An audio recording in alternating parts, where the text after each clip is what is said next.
Bueno, pues concluyó la convención del Partido Demócrata, que fue virtual.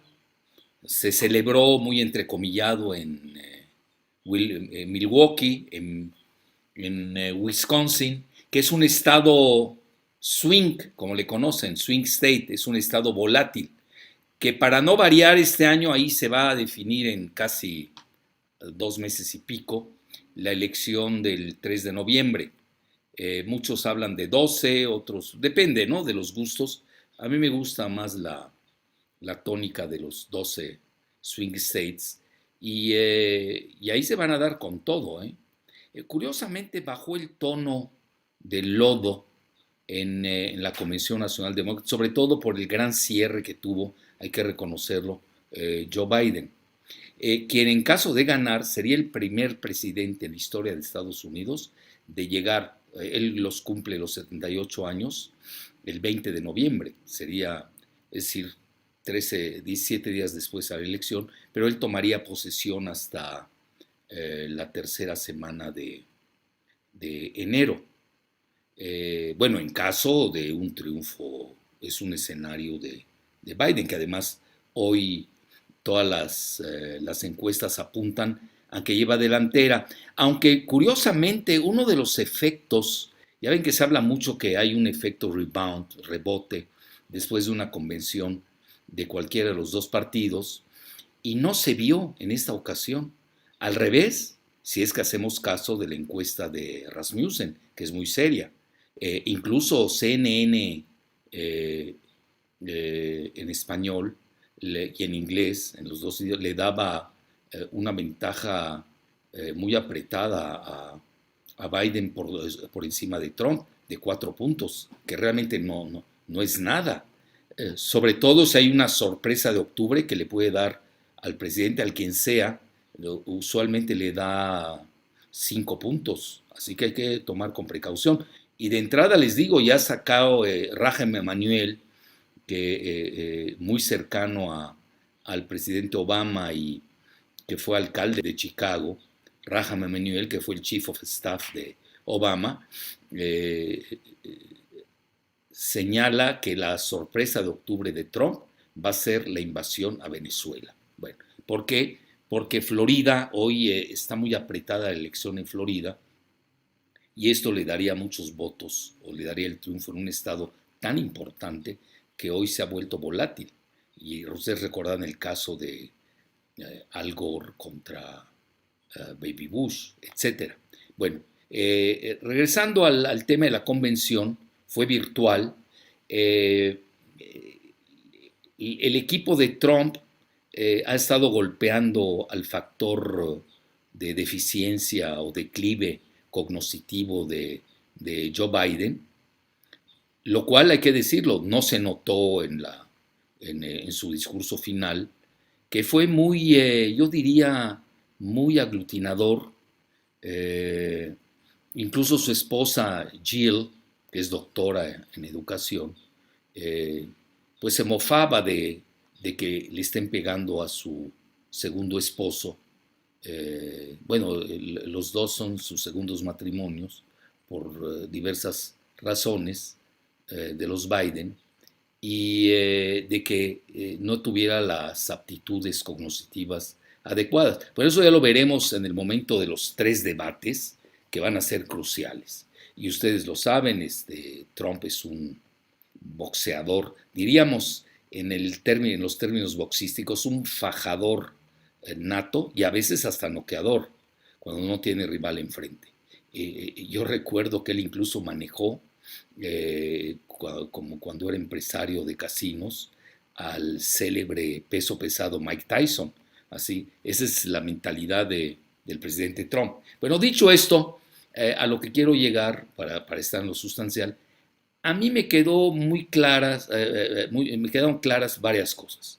La primera es la foto final en donde aparecen eh,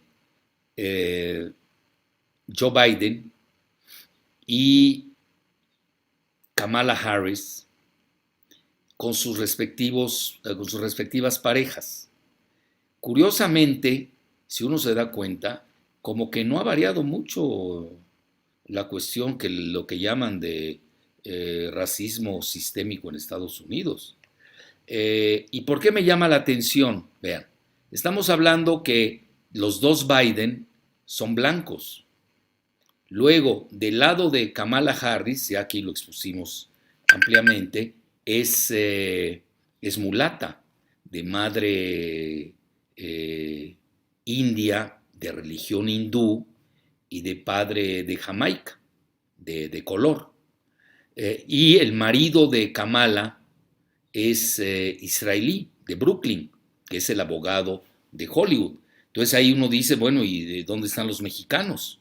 Esta parte le puede costar mucho a Biden si es que no puede rectificarlo. Yo ya no veo cómo, porque es decir, dentro de la estructura del poder, tanto a nivel presidencial como vicepresidencial, en caso de un triunfo, pues no veo a ningún mexicano. Cuando los mexicanos hoy son la primera minoría étnica de Estados Unidos. Tienen 60 millones, incluidos los ilegales indocumentados, frente a 40 y pico millones de afroestadounidenses. Yo creo que eso es un grave error que está cometiendo el Partido Demócrata, de desdeñar a la minoría mexicana, que tiene las llaves del triunfo en Arizona, que es un estado volátil con 11 votos electorales, y en Texas, que a mi juicio lo va a obtener Trump. Bueno, pero todos nos podemos equivocar, estoy dando apreciaciones al corte de caja de hoy, y donde ahí también pesa mucho el electorado mexicano, que ya es mayoría y que la oficina del censo está ocultando. Pero en el nuevo censo, también, que cada 10 años lo hacen, no lo van a poder eludir. Bueno, dicho esa parte me llamó mucho la atención, la ausencia de mexicanos. Quizás a Biden no le gustó una frase que dijo el candidato mexicano de allá, Julián Castro, quien dijo que a Biden lo que decía se le olvidaba a los 2 minutos, es decir, dando a entender esta famosa cuestión de su declive cognitivo. Muchos apuntan incluso que está en un cuarto nivel de Alzheimer, y es más, voy más lejos, lo digo respetuosamente, siendo yo de formación médica de base, tengo que ser muy respetuoso. Nada menos que el ex médico de cabecera que viene de la Navy, pues dice que pues da a entender que a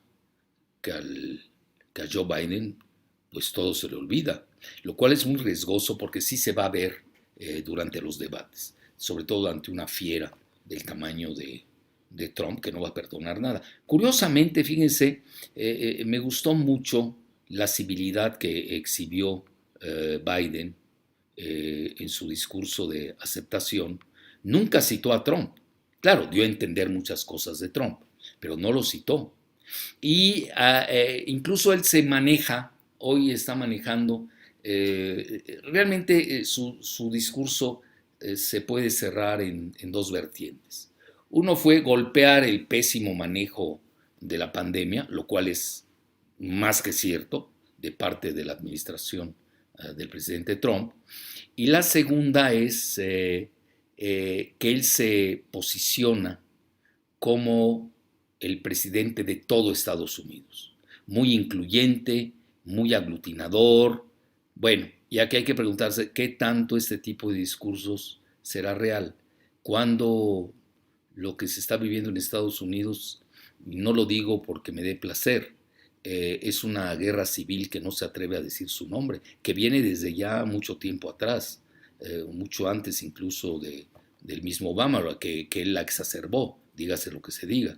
Y no solamente es una guerra civil que no se atreve a decir su nombre, es una guerra cultural, es una guerra de clases, es una guerra generacional, transgeneracional incluso. Ustedes ven los valores hoy que representan los baby boomers, a quien se les conoce como los que nacieron después de la Segunda Guerra Mundial y a quienes les toque el auge de Estados Unidos, y no tiene nada que ver con el desasosiego que hoy padecen los millennials, y ya no se diga los centennials, que son la generación Z.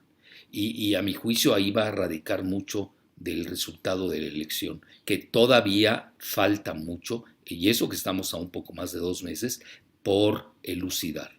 Es decir, octubre va a ser un mes donde se van a pegar con todo, y por eso me llamó mucho la atención el discurso muy sobrio, que le llega, muy simple incluso, que le llega a la mayoría del electorado. Pero ahí viene lo importante.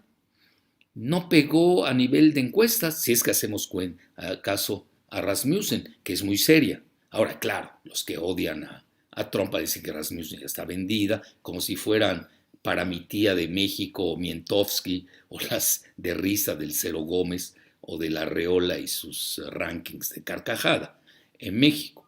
Entonces, y otra cosa que me llama más la atención es de que parece que la mente humana, si es que me refiero a Estados Unidos, pues no ha variado mucho desde el siglo III después de Cristo, porque al final eso es lo que más le pega a la gente y es lo que más llega de su discurso cuando él maneja de que él pertenece a la luz, al lado luminoso, mientras que la parte contraria pertenece a la oscuridad.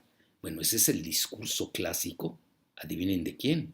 Pues nada menos que de un religioso persa del imperio parto, que luego fue aniquilado por los medas, en el noreste de Irán o de la antigua Persia. Maní, o Mani, como le quieran poner, que tenía ahí que él manejaba eso. De ahí viene el maniqueísmo, la palabra mani, porque en latín se tradujo como maniqueus. Y Maní manejaba eso, la lucha entre la luz y las tinieblas, entre lo luminoso y la oscuridad. Y estaba yo, cuando escuché a Biden, dije, bueno, estoy releyendo a Mani. Claro, yo soy de origen medio oriental y estoy obligado a conocer todo el eclecticismo y el ecumenismo de las religiones maravillosas que ha dado el Medio Oriente. Y aquí viene lo fascinante, el maniqueísmo, ustedes lo saben, es una mezcla entre el cristianismo gnóstico, gnosis, viene de lo espiritual contra lo material, con el budismo y el zoroastrismo. A mí incluso me ha tocado, como viajé a Bombay, entrar a una iglesia, porque a mí me encantan las religiones, todas, hasta la atea, que es el marxismo. Entré a un templo zoroástrico, porque ya desapareció esta religión, que nace en Persia, con Zoroastro. Y recuerdan ustedes que hasta Nietzsche le dedicó un libro, así hablaba Zaratustra, en un templo zoroástrico de Bombay, donde los llaman como los veneradores del fuego. Bueno, dicho esto, como que el mundo que no ha evolucionado filosófica y mentalmente, regresamos al siglo III, seguimos con esta tónica de yo soy el bueno, tú eres el malo, etcétera, donde esa dualidad que no da pie al pluralismo, a la biodiversidad de las especies vivientes de la creación, a la multiplicidad de pensamientos plurales, etcétera. Eso sí, a mí esta parte como que no me gusta, y Trump pertenece a la misma mentalidad. Ustedes lo saben, el mismo Baby Bush en la guerra de Irak decía, si no estás conmigo, estás en contra mía. Como que forma ya parte del código genético mental, si se pudiera decir así, de Estados Unidos, ese maniqueísmo. Bueno, ¿a qué lleva ese maniqueísmo? Pues a la aniquilación del otro, para hablar en términos sartreanos. Hoy me está saliendo mucho mi parte autodidacta de la filosofía. Bueno, dicho esto, concluyo ya prácticamente y les digo que un grave problema que se notó en la convención, en el Partido Demócrata, que está demostrando que no es un partido, es más una coalición. Y ahí se notó la fractura entre el ala izquierda, si así le quieren llamar, ultra izquierda le llaman otra, pero realmente socialista, hay que decirlo tal cual, que hoy enarbola nada menos que Bernie Sanders, que es el ídolo de los millennials y de los centennials que van a votar, es decir, de la generación Y, y la generación Z, que no hay que despreciar porque a Hillary, ella subestimó a este electorado y fue el que le dio, con su abstencionismo, le dio el triunfo a Trump. Y se puede repetir ese escenario, ¿eh? Yo no lo elimino para nada. Ahora aquí no estamos con nadie. Vean, yo como mexicano, mi muy humilde consejo es manejar la doctrina Estrada. Quien gane, nosotros que tenemos excelentes relaciones con Estados Unidos, adaptarnos a su realidad, tratar de contribuir en que no se fracture, porque sí están al borde de una fractura. Esa es ya hablaremos del tema posteriormente. Y entonces, ante esta situación, tenemos el ala de ultraizquierda, incluso al nuevo ídolo puertorriqueño, neoyorquino, que es Alexandria Ocasio-Cortez, le dieron un solo minuto en la convención, que ella incluso para el ritual litúrgico del partido nominó a Bernie Sanders, que obviamente no obtuvo la nominación. Traen buena relación Sanders y Joe Biden, ¿eh? Eso tampoco hay que perderlo de vista. Ahora, ¿dónde se ubica Biden?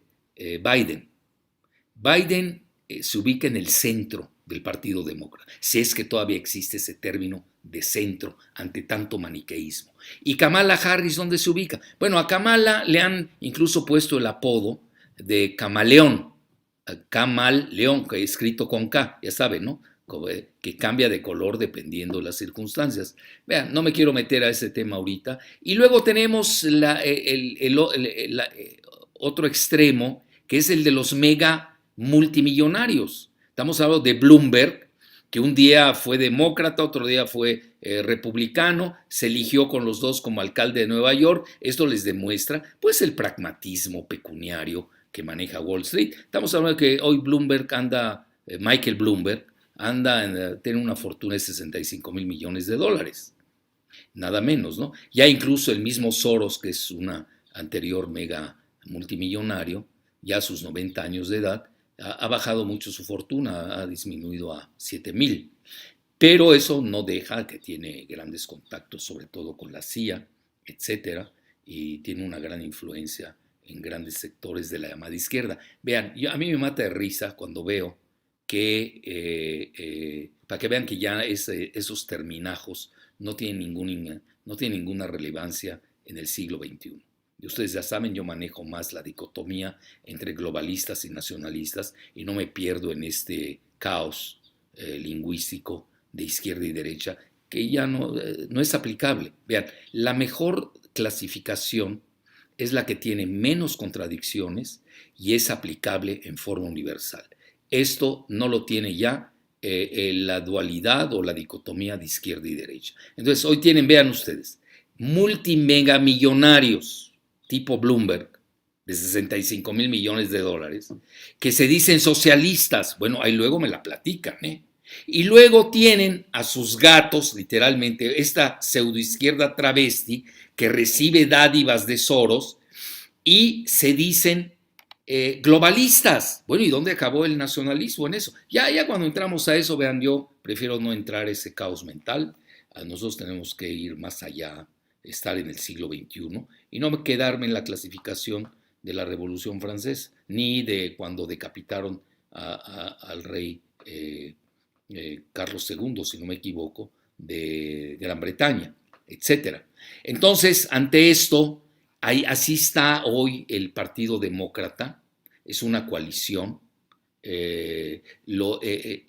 le veo el problema más al Partido Demócrata, si es que gana la elección, se va a fracturar, es evidente, porque incluso si ustedes notaron en la convención, prácticamente no se habló de nada programático, porque se iban a despedazar. Entonces, ¿qué los une? El odio a Trump, así de fácil. E incluso se incorporaron muchos republicanos partidarios de Baby Bush, partidarios de los mormones tipo Romney, que, bueno, incluso Kasich, que fue gobernador de un estado republicano, pues fueron allí a arremeter contra Trump. Entonces, ya se puede hablar de republicanos Biden, como se manejaba de demócratas Reagan, ¿Se acuerdan? Aquel republicano. Bueno, esto lo vamos a ver a la hora de la verdad. Quienes van a decidir no somos ni los analistas, ni son los que pues ya están vendidos de antemano con uno o con otros, con Trump o con Biden, sino lo van a decidir al final del día, a mi juicio, tres factores. Uno, si sigue cundiendo la pandemia del coronavirus, que es el lado vulnerable de Trump. Otro factor va a ser la bolsa de valores, que eso a los estadounidenses les pesa mucho, sobre todo esos votantes silenciosos, como no es políticamente correcto hablar bien de Trump, a la hora de la verdad puede ser que voten por él y no lo dijeron. Ahora, también está la controversia del voto del correo, de lo que se llama el US Postal Service o USPS, que ahí, bueno, es todo un lío porque van a ser 51 millones de votantes, que sepa Dios cómo van a enviar las boletas, a quién las va a recibir, quién las va a llenar, se va a identificar y cómo las va a reenviar. Esto va a crear, sin duda, lo que ya se avisora desde ahora, como una elección muy apretada. Yo no la veo así de 14 puntos, ya hasta CNN acepta que están a 4 puntos, bueno, que está Trump a 4 puntos de Biden, ya no se diga Rasmussen, que los demócratas no quieren. Bueno, pues así es esto, así es la política, es como el box o la lucha libre. Y luego tienen ustedes que el factor que yo pondría en tercer lugar es el abstencionismo. Y yo creo que aquí se puede decidir la elección. Vean, por eso Michelle Obama, y menos Barack Obama, pero Michelle, que es muy viva, que además es muy popular en Estados Unidos, guste o disguste. Saben, aquí decimos la verdad, esté a favor o en contra de nosotros. Somos analistas, punto. Precisamente llamaba mucho a los jóvenes afro a ir a votar, porque realmente existe ese temor, que la gente no quiera votar. Hay una apatía tremenda, sobre todo los millennials, que han sido despreciados por el sistema estadounidense. Y más, lo digo respetuosamente, porque a mí no me cae mal Biden, que él estuvo 40 y pico de años en el Senado y no se vio que haya hecho mucho por el destino. Claro, no habían nacido estos millennials y centennials, pero tampoco hizo en fechas recientes como vicepresidente algo por ellos. Entonces, más allá de la hipocresía, de la propaganda, del discurso que es muy normal en épocas electorales, tenemos que ver, a mi juicio, va a pesar mucho si van a acudir o no o a votar vía correo, si es que tienen ganas, estos millennials y los centennials que van a votar. Voy a concluir con un paréntesis que no puedo dejar de lado. Vean, yo creo que cometió un grave error el Partido Demócrata de haber invitado a Bill Clinton, que lo podemos escribir de dos maneras a Bill Clinton, tal como él es William Jefferson, Bill de B grande I doble L, y como Vil, V-I-L. Sí, ¿cómo invitan a este personaje de las pizzas con los Podesta, etcétera, a alguien que esté implicado en la isla de las Islas Vírgenes estadounidenses, a no confundir con las Islas Vírgenes británicas, donde lava su dinero Loretito y Genaro García Luna? Son otras, los dos son paraísos fiscales, pero no hay que confundirlos. Unos pertenecen, o como dice su nombre, las Islas Vírgenes son británicas, de lavadero. ¿Cómo puede ser que hayan invitado a Clinton cuando esa misma semana pues se pusieron de pechito? Porque obviamente la gente de Trump, que obviamente tiene todos los files de todos, tiene todos los archivos de todo mundo, más estando en el gobierno, pues le sacaron ahí sus masajes postnupciales, ¿no? Y eróticos, con una de las implicadas en el escándalo de Epstein y de Ghislaine Maxwell. Yo creo que ahí sí fue un grave error. Y vean, esta elección, y con esto concluyo, van a contar más los errores que los aciertos. Hasta la próxima.